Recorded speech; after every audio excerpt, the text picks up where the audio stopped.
Hello dear students, तो आइए solve करते हैं क्लास 10th मैथमेटिक्स एक्सरसाइज 7.4 का क्वेश्चन नंबर 4। सबसे पहले क्वेश्चन को केयरफुली रीड करते हैं। क्वेश्चन है किसी वर्ग के दो सम्मुख शीर्ष -1, 2 और 3, 2 हैं। वर्ग के अन्य दोनों शीर्ष ज्ञात कीजिए। The two opposite vertices of square R -1, 2 and 3, 2। Find the coordinates of the other two vertices. तो डियर स्टूडेंट्स, क्वेश्चन में बताया जा रहा है कि एक वर्ग है जिसके दो अपोजिट वर्टिसेस आपको गिवन हैं, इस प्रकार से जैसा कि फिगर में दिखाया जा रहा है कि जैसे हमने मान लिया है यहां पर वर्टिस ए और वर्टिस सी के कोऑर्डिनेट आपको गिवन हैं और बाकी जो दो कोऑर्डिनेट बचे बी और सी, इनको हमें फाइंड करना है। तो जैसा कि हम जानते हैं कि वर्ग के सभी एंगल्स इक्वल टू 90 डिग्री होते हैं और इसके अलावा उसकी सारी भुजाएं आपस में बराबर भी होती हैं। तो यहां पर हम स्क्वायर की इन्हीं प्रॉपर्टीज का यूज करते हुए अपने आंसर को फाइंड करेंगे। तो यहां पर हमने एक ए बी सी डी करके वर्ग मान लिया है और जिसमें हमने माना है कि हमें ए और सी के कोऑर्डिनेट पता है, जैसा कि आपके क्वेश्चन में दिया गया है, और बी और डी के कोऑर्डिनेट आपको फाइंड करने हैं। तो साथ साथ हमने ये भी एज्यूम कर लिया है कि यहाँ पर एक जो बी, आप ये काम आप डी के साथ भी कर सकते हो। बी बिंदु जो है, बी जो वर्टिस है इसका, उसके कोऑर्डिनेट हमने एक्स और वाई मान लिए हैं और इसी चीज को हम यहाँ पर लिख भी लेते हैं। तो हमने एज्यूम किया कि माना ए बी सी डी एक वर्ग है जिसमें दो सम्मुख शीर्षों ए तथा सी के निर्देशांक क्रमशः -1, 2 और 3, 2 हैं, जो कि आपके क्वेश्चन में दिया गया है। क्रमशः का मतलब ये हुआ कि ए के जो कोऑर्डिनेट हैं -1, 2 हैं और सी के कोऑर्डिनेट 3, 2 हैं। अब इसको आगे सॉल्व करते हैं और हम लिखते हैं because A B C D एक वर्ग है, ऐसा कि हमको यहां पर दिया भी गया है। एबीसीडी एक वर्ग है और जब एबीसीडी एक वर्ग है इसलिए हम कह सकते हैं कि A B equal to B C, यानी कि अगर हम इन दो पे बात करें, इन पे फोकस करें, तो हम समझ रहे हैं कि ए बी और बी सी इक्वल होंगी। क्यों होंगी? क्योंकि ये ए बी सी डी एक वर्ग है और वर्ग की सभी भुजाएं आपस में बराबर होती हैं। अब ए बी अगर हमको फाइंड करनी हो, ए बी की डिस्टेंस अगर हमको फाइंड करनी हो, तो हम कैसे फाइंड करते हैं? जब हमको उसके कोऑर्डिनेट दिए गए होते हैं तो वहां पर हम यूज करते हैं डिस्टेंस फार्मूला। तो यहां पर ए बी को फाइंड करने के लिए हम डिस्टेंस फार्मूला यूज करेंगे। तो डिस्टेंस फार्मूला क्या होता है? x2 माइनस x1 का whole square plus y2 minus y1 का होल स्क्वायर इक्वल टू, अब BC को भी इसी फार्मूले के द्वारा फाइंड किया जाएगा, तो हम यहां पर फिर से वही फार्मूला लिखते हैं x2 minus x1 whole square plus y2 minus y1 whole square. ये अंडर रूट के अंदर रहेगा। अब दोनों तरफ अंडर रूट है तो इसको हम अंडर रूट और अंडर रूट को कैंसिल कर सकते हैं और अब हम इस फार्मूले में यहां पर ए बी के हिसाब से वैल्यूज को प्लेस करेंगे और यहां पर बी सी के हिसाब से वैल्यूज को प्लेस करेंगे। तो अब हमारा समझना ये है हमें कि x1 x2 और y1 y2 क्या है। तो यहां पर जब हमने ए बी कहा तो पहले ए कहा बाद में बी कहा, तो ए का जो x कोऑर्डिनेट हो x1 है और ए का जो y कोऑर्डिनेट हो वो y1 है और b का x कोऑर्डिनेट x1 और b का x2 और b का y कोऑर्डिनेट y2 हुआ। तो इस प्रकार से हम समझते हुए यहां पर वैल्यूज को प्लेस करते हैं।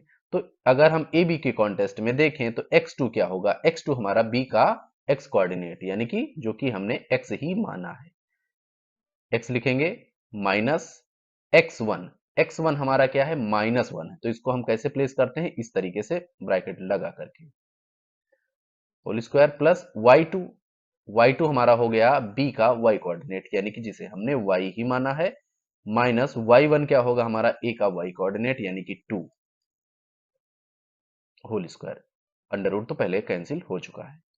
अब इसमें BC के कॉन्टेस्ट में देखेंगे जब, तो BC, अब यहां पर हमारा x2 क्या होगा, हमने BC कहा तो x2 हमारा होगा C का x कोऑर्डिनेट यानी कि 3 माइनस x1 क्या होगा हमारा B का x कोऑर्डिनेट यानी कि x, इसका होल स्क्वायर प्लस y2 क्या होगा C का y कोऑर्डिनेट यानी कि 2 माइनस y1 क्या होगा आपका B का y कोऑर्डिनेट यानी कि y, जिसको हमने y ही माना है, इसका होल स्क्वायर।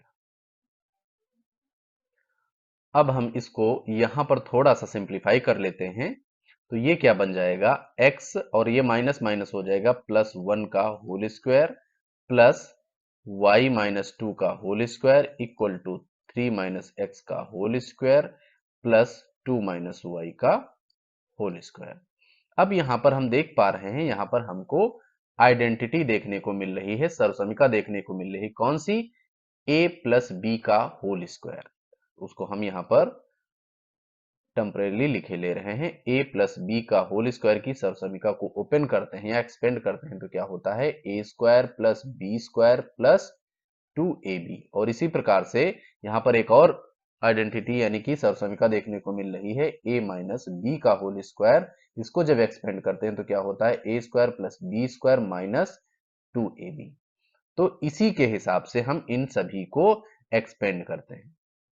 तो जब इसको एक्सपेंड करेंगे तो हमारे लिए ए ये है और बी ये, तो क्या हो जाएगा एक्स स्क्वायर प्लस 1 का square plus 2 into X into 1, इसको एक्सपेंड करते हैं plus Y square minus 2 square, sorry plus 2 square minus 2 into Y into 2, ये हो गया इक्वल टू, अब हम 3 माइनस एक्स का होल स्क्वायर इसे करते हैं तो 3 square plus X square minus 2 into 3 into X, bracket closed, plus इसको ओपन करते हैं तो क्या हो जाएगा 2 square plus Y square minus 2 into Y. अब इसको और सिंप्लीफाई कर लेते हैं, एक्स स्क्वायर का एक्स स्क्वायर ही हो जाएगा, 1 का स्क्वायर प्लस 1 हो जाएगा, और इसको जब मल्टीप्लाई करेंगे तो 2 1 2 प्लस 2x प्लस इसको वाई स्क्वायर प्लस 4 का स्क्वायर हो जाएगा, सॉरी 2 का स्क्वायर 4 हो जाएगा, और इसको मल्टीप्लाई करेंगे तो क्या हो जाएगा आपका 2 2 4 माइनस का 4y इक्वल टू 3 का square 9 plus X square minus 2 3 6 x, इधर प्लस 2 का स्क्वायर 4 और इधर क्या हो जाएगा plus Y square minus 4y। अब हम यहां पर दोनों साइड में ऑब्जर्व करेंगे तो क्या मिलता है हमको, इधर एक्स स्क्वायर है इधर भी प्लस का एक्स स्क्वायर है, तो ये दोनों आपस में कैंसिल हो जाएंगे, और इसके अलावा ये वाई स्क्वायर है इधर भी वाई स्क्वायर है तो ये भी आपस में कैंसिल हो जाएंगे, -4y एंड -4y ये भी आपस में कैंसिल हो जाएंगे, प्लस का 4 इधर है प्लस का 4 इधर है ये भी आपस में कैंसिल हो जाएंगे। तो इतनी चीजें यहां पर कैंसिल हो जाएंगे। अब हमारा LHS में क्या बचेगा, इसको हम सिंपली वैसे ही लिख ले रहे हैं, क्या होगा 1 प्लस 2x, इधर हमको LHS में केवल 1 प्लस 2x बचा, और RHS में हमारा क्या बचा 9 और इधर बचा -6x, और इसके अलावा हमारे पास कुछ भी नहीं है। अब हम क्या करेंगे, जितने वेरिएबल हैं उनको एक तरफ कर लेते हैं और कांस्टेंट को एक तरफ कर लेते हैं, तो हम LHS में ले आते हैं 2x, और ये जो माइनस का 6x RHS में है तो इसको हम LHS में ले आते हैं, तो ये हो जाएगा प्लस का 6x, और इधर 9 है और ये 1 इधर प्लस का इधर आएगा माइनस का 1 हो जाएगा, तो ये क्या आएगा 8x इक्वल टू 8। अब हम इसको यहां पर सॉल्व करते हैं, लिखेंगे x इक्वल टू 8 को इधर हमने भेजा तो 8/8 कैंसल आउट किया 1 आया, x की वैल्यू क्या आई 1। अब यहां पर थोड़ा ध्यान देने वाली बात यह है कि यहां पर x की केवल एक वैल्यू आई, x का केवल एक मान आया, इसका मतलब यह हुआ कि ये जो आपका स्क्वायर है, आपने यहां पर b को फोकस करके इन दोनों को इक्वल करते हुए ये x की वैल्यू फाइंड की है, वो कितना आया है, 1 आया है। अगर आप यही काम इधर करते तो भी आपका x इक्वल टू 1 ही आता। इसका मतलब ये हुआ कि d और b में x की दोनों वैल्यूज 1 के इक्वल ही होंगी, यानी कि x इक्वल टू 1 ही आएगा। लेकिन अब हमको y की भी वैल्यू फाइंड करनी है, तो हमको क्या करना होगा, अब हम यहां पर स्क्वायर की दूसरी प्रॉपर्टी का यूज करेंगे। स्क्वायर का एक राइट ट्रायंगल की प्रॉपर्टी का यूज करेंगे। चूंकि एक जो स्क्वायर होता है उसका जो डायगोनल होता है वो उसको दो राइट ट्रायंगल्स में डिवाइड कर देता है। तो यहां पर ये एंगल 90 है और ये ए बी सी एक राइट ट्रायंगल है। तो इसकी प्रॉपर्टी का हम यूज करते हुए आगे का सोल्यूशन करेंगे और हम y की वैल्यू को फाइंड करते हैं। अब हम फोकस करते हैं ए बी सी, जो कि एक राइट ट्रायंगल है, इस पर फोकस करते हुए लिखेंगे चूंकि या because A B C D एक वर्ग है, और जब ये वर्ग है तो आपका एंगल बी क्या होगा, 90 डिग्री होगा। तो लिखेंगे इसलिए ट्राइंगल ए बी सी में, ए बी सी में क्या है, जो एंगल बी है वो इक्वल टू 90 डिग्री, या कह लीजिए कि समकोण है। और जब समकोण है तो ये राइट ट्रायंगल हो गया। जब राइट ट्रायंगल होता है तो उसमें पाइथागोरस थ्योरम यूज हो जाती है। तो लिखेंगे इसलिए पाइथागोरस प्रमेय से, पाइथागोरस थ्योरम क्या होती है वो हम पहले पढ़ चुके हैं। यहां पर लिखते हैं सीधे, A C square equal to A B square plus B C square. अब ये हमने पाइथागोरस थ्योरम तो लिख दी, लेकिन हमें ए सी ए बी और बी सी की वैल्यू भी तो चाहिए। और ए सी ए बी और बी सी की वैल्यू अगर हमको फाइंड करनी है और उसके हमें कोऑर्डिनेट गिवन हो, तो वहां पर हम क्या यूज करते हैं, डिस्टेंस फार्मूला यूज करते हैं, जैसा कि हमने पहले यूज भी किया है। अब AC को फाइंड करने के लिए आप A और C के कोऑर्डिनेट्स का यूज करते हुए डिस्टेंस फार्मूला यूज करेंगे। तो यहां पर डिस्टेंस फार्मूला लिखते हैं, क्या होगा, x2 minus x1 whole square plus y2 minus y1 whole square. अब ये स्क्वायर लगा है तो इस पूरे का स्क्वायर भी हो जाएगा, इक्वल टू, अब ए बी के कॉन्टेस्ट में बात करेंगे तो इसके कोऑर्डिनेट्स का यूज करते हुए डिस्टेंस फार्मूला तो खैर वही रहेगा, वैल्यू तो हम बाद में प्लेस करेंगे, पहले हम सब में डिस्टेंस फार्मूला लिख लेते हैं। क्या होगा, x2, तो यहां हमने इन दोनों का भी डिस्टेंस फार्मूला लिख लिया है। ए बी और बी सी को फाइंड करने के लिए distance formula same to same वही रहेगा। अब यहां पर ए बी का भी स्क्वायर है तो यहां पर इसको भी स्क्वायर में कर देंगे, और इसका स्क्वायर है तो इसको भी स्क्वायर कर देंगे। अब जब चूंकि आप जानते हैं कि अंडर रूट का जब स्क्वायर होता है तो वो अंडर रूट कैंसिल हो जाता है, तो यहां पर स्क्वायर से हम अंडर रूट को सबके कैंसिल कर देंगे, स्क्वायर से अंडर रूट कैंसिल हो जाएगा। अब हम क्या करेंगे, AC के कॉन्टेस्ट में वैल्यूज को प्लेस करते हैं। AC यानी कि x2 माइनस x1, तो x2 क्या हो गया आपका C का x कोऑर्डिनेट यानी कि 3, माइनस x1 क्या हो जाएगा A का x कोऑर्डिनेट यानी कि -1 whole square plus y2 minus y1 2 minus 2 2 minus 2 whole square equal to, अब यहां पर x2 minus x1 A B के कॉन्टेस्ट में बात कर रहे हैं हम, तो x2 क्या हो जाएगा b का x कोऑर्डिनेट, और x की वैल्यू कितनी है 1 है, तो यहां पर क्या लिखा जाएगा 1 माइनस x1, x1 कितना है आपका a का x कोऑर्डिनेट यानी कि -1, तो इसको इस प्रकार से लिखा जाएगा whole square plus y2 b का y कोऑर्डिनेट, y की वैल्यू को नहीं पता है तो y ही लिख लेंगे, माइनस y1 कितना है आपका 2 है, तो इसका होल स्क्वायर हो जाएगा, प्लस इधर x2, अब हम बात कर रहे हैं BC के कॉन्टेस्ट में, ये BC के लिए डिस्टेंस फार्मूला लिखा हुआ है x2 माइनस x1, तो x2 क्या हो जाएगा C का x कोऑर्डिनेट यानी कि 3 माइनस x1 क्या हो जाएगा आपका B का x कोऑर्डिनेट यानी कि x की वैल्यू कितनी है 1 है, तो यहां पर 1 को प्लेस करते हैं, प्लस y2 माइनस y1 यानी कि 2 minus y, 2 minus y whole square.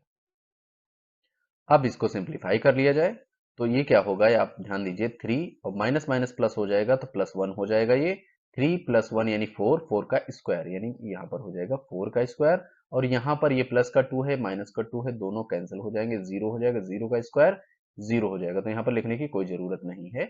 Equal to, अब यहाँ पर इसको सिंप्लीफाई करेंगे तो क्या होगा, ये 1 है और ये माइनस माइनस प्लस का 1 ये हो जाएगा, तो ये 1 और ये 1 दोनों जुड़ जाएंगे, हो जाएगा 2 का स्क्वायर, प्लस अब ये y माइनस 2 का होल स्क्वायर है, तो यहां पर a माइनस बी का होल स्क्वायर वाली सर्वसमीका यानी आइडेंटिटी अप्लाई होगी, तो क्या लिखेंगे, y square plus 2 square minus 2 into Y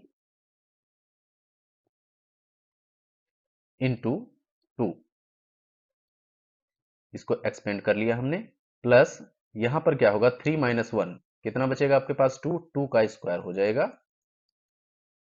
plus अब यहां पर भी आइडेंटिटी लगेगी तो क्या हो जाएगा, 2 square plus Y square minus 2 into 2 into Y.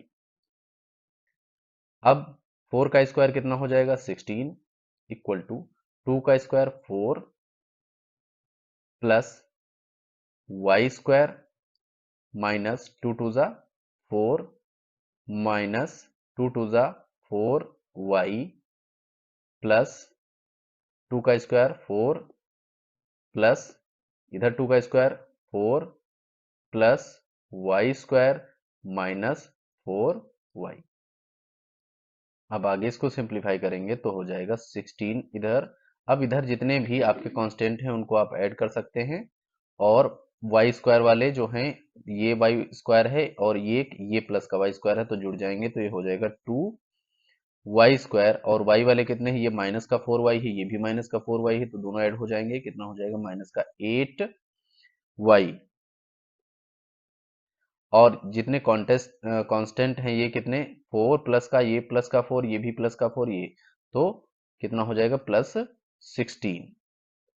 अब हम क्या करेंगे, ये जितने भी कांस्टेंट हैं ये प्लस 16 इसको इधर ले आएंगे, तो 16 और इधर हो जाएगा माइनस का 16 इक्वल टू हो जाएगा 2 वाई स्क्वायर माइनस 8 वाई।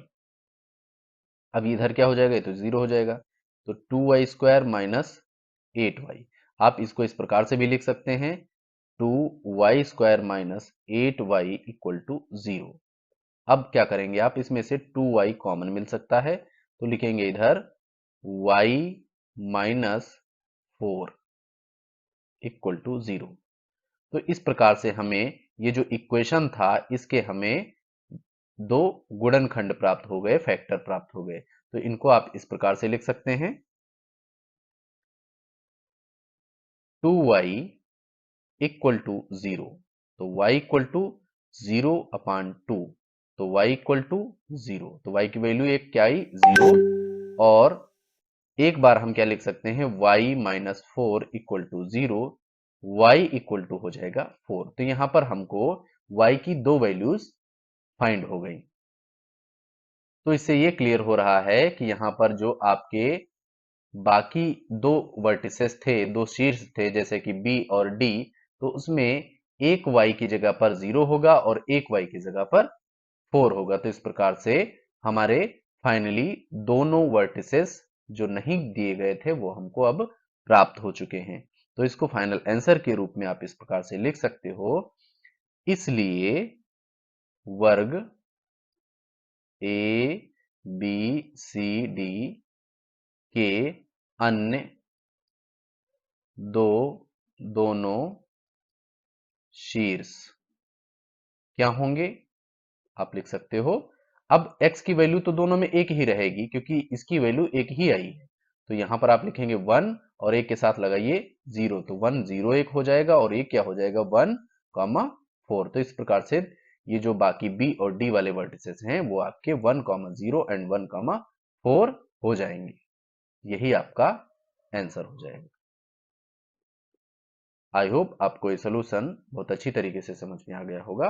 अगर आपको सॉल्यूशन समझ में आया है, वीडियो अच्छा लगा है, तो प्लीज़ चैनल को सब्सक्राइब करें, वीडियो को लाइक करें और अपने दोस्तों के साथ शेयर करें। Thank you for watching. जय हिंद।